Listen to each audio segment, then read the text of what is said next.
menyebabkan bocor, yang harus pertama kali kita cek adalah lubrikator. Nah, failure pada lubrikator ini bisa menyebabkan oli yang berlebih pada drifter. Nah, apa?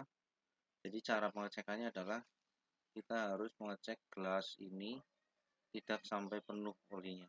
Jadi di sini hose yang belakang ini adalah hose untuk udara, yang bawah adalah untuk oli hidrolik.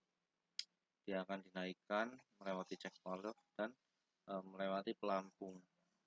Nah, pelampung ini yang biasanya menyebabkan menyebabkan oli itu tetap mengalir meskipun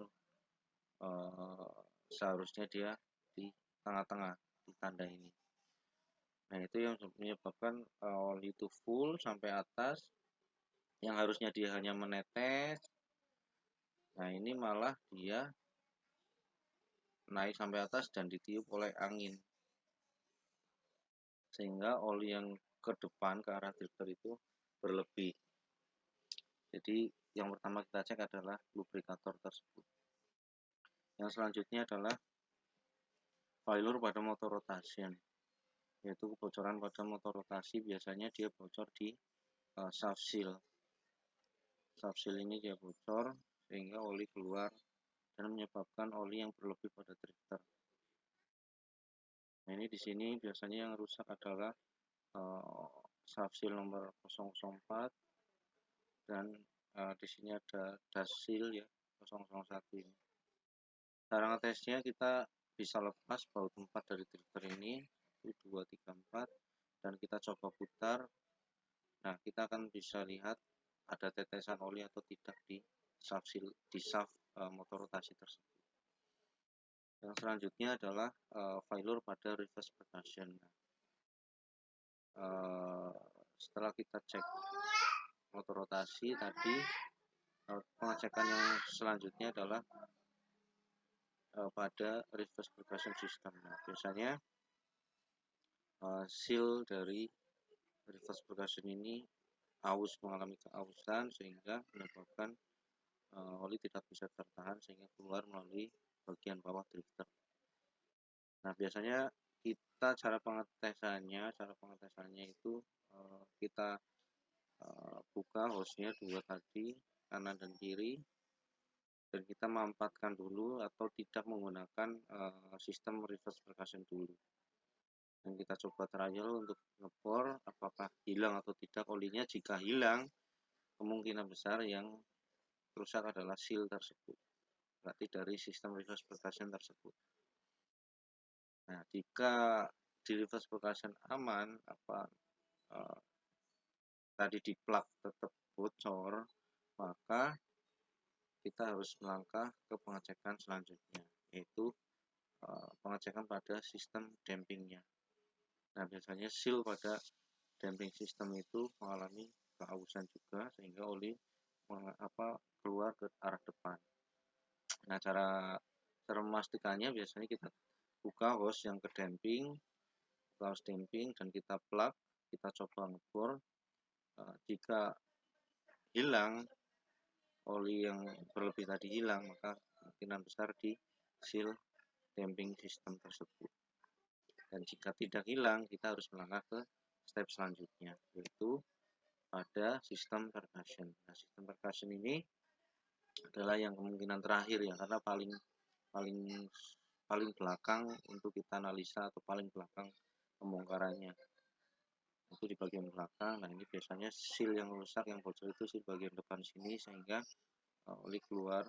Nah, biasanya kalau seal yang bocor di percussion, maka pukulan atau impact pressure-nya tidak akan bisa maksimal, dia akan low power karena ada kebocoran.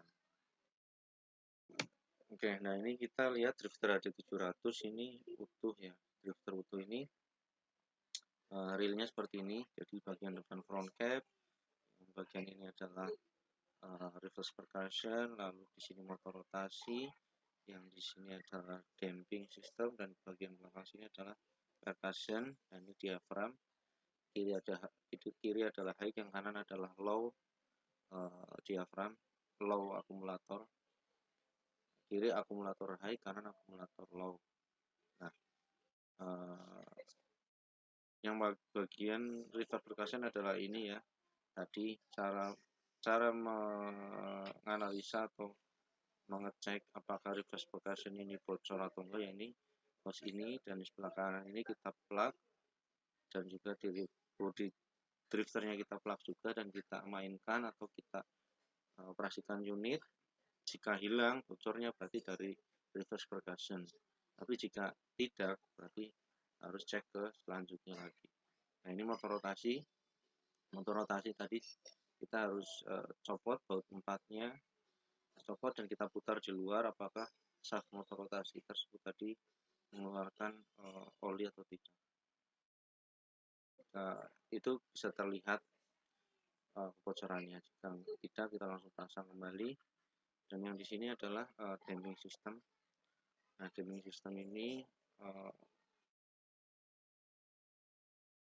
cara pengujiannya yaitu hose yang ini kita plug dan kita coba operasikan.